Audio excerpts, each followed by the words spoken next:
Hi everyone, I just wanted to really download you with my current perspective with, where we are right now. It's Easter weekend, tomorrow is Easter Sunday.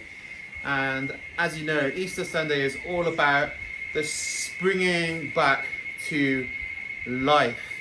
Easter is all about the full moon, which is that fullness of the light being reflected from the spring equinox, when all of life is rebirthed back to life, which is why we get the symbols of the goddess of Eosta, such as the egg and the bunny rabbit. Of course, this was embedded into the ancient mystery traditions, of which we have now inherited into Christianity as the mysteries of the resurrection of Jesus Christ, the Christic anointed one, he or she who has embodied Christ's consciousness. So really now the invitation is to undergo the initiation to actually resurrect ourselves back from the dead of the zombie robot apocalypse that is upon us right now in the collective.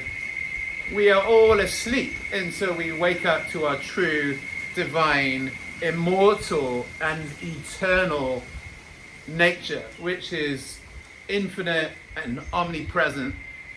And the truth is that we can't actually ever die, but we can die before we die, in the sense that we can die to who we think we are, let go of all our identifications which are false, and a lot of which really do inhibit our life force, our vitality, our virility, our power, our sovereignty and our truth.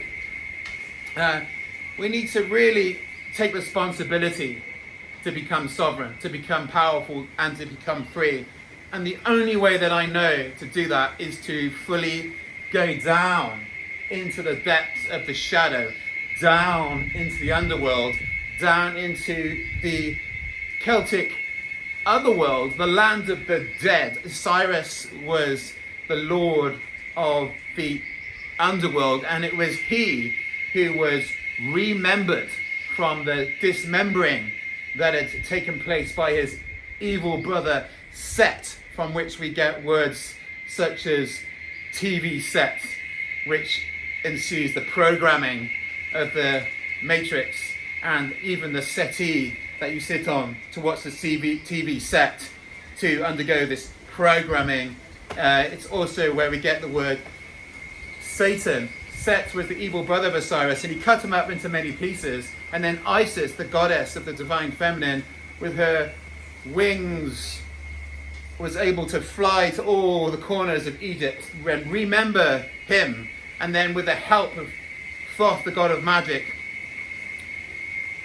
got the real member back on board, a magical phallus, and that was used for the sacred union that we must all undergo, the hieros gamus, the alchemical marriage of the divine feminine and the divine masculine, in order to give birth to the new Horus, the Christ, the one who has died and come back to life.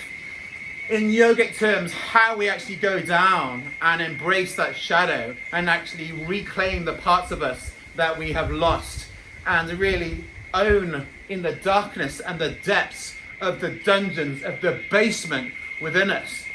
We meet our shame and our guilt and our resentment and our judgment and our rage and our fear and our doubt and our uncertainty and all of these things, and we stare fear in the eye as false evidence appearing real, and we say, I am a sovereign being, and I am a man or woman of God, and I rise up from the depths and climb the ladder of Jacob, climb the beanstalk that Jack also has initiated, and we make our way into the resurrection of the one who has undergone the initiation. In yogic terms, we call that the locks or the bandha. Right now, there's a lot of people in lockdown, which is, as you probably know, those who have done the research, a Rockefeller scenario was lockstep to put everyone into lockdown, and collectively it's like we are all pulling the lock, pulling ourselves down, but into the realms of the basement, of the base chakra, locked down, concealing our energy, being kept down, suppressed, repressed, and depressed in order to be released and freed up so that we can allow our energy to flow into our fullness, moving up through our sevenfold nature so we can reclaim the crown of our sovereignty individually and collectively, and we can transcend the need for government control and be a free people once again. So it's all about really feeling deeply into ourselves, breathing deep into our body, and really pulling on that mulban, that mula bandha, that root lock, into releasing the energy for ourselves so that collectively we can all feel the rise of the Kundalini, the rise of the dragon fire, the Draigach of ancient Britain is alive and well in this body. So that's the initiation. He goes by many names: Jesus Christ, Osiris, Bacchus, Dionysus, Jacchus, Attis, but essentially it's always the same journey. In order to ascend, we have to first go down. We have to undergo the J curve that is in the name Jack of the beanstalk, Jacob of the ladder, Jesus Christ, the anointed Christic one, and so many of those names that have the J, like the one of Jacchus, the one who has transcended the initiation of the lesser and greater Eleusinian mysteries, the longest mystery tradition in all of Western civilization. So that is what we need to do.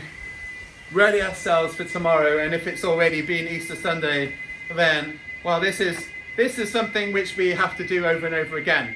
On the alchemical journey, of which there are 7 parts, there are many times where we have to go down into and kind of go into that dark night of the soul in order to be liberated.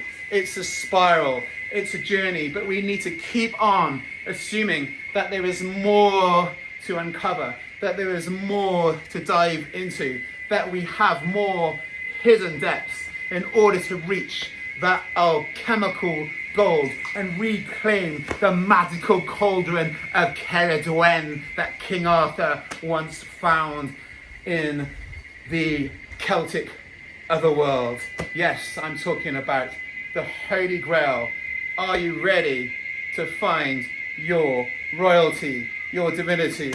If so, breathe deep into the base of your spine, free your mind, face fear, become a fearless warrior of the light, and release yourself from the bondage and the chains of oppression, because you are free forever and right here, right now.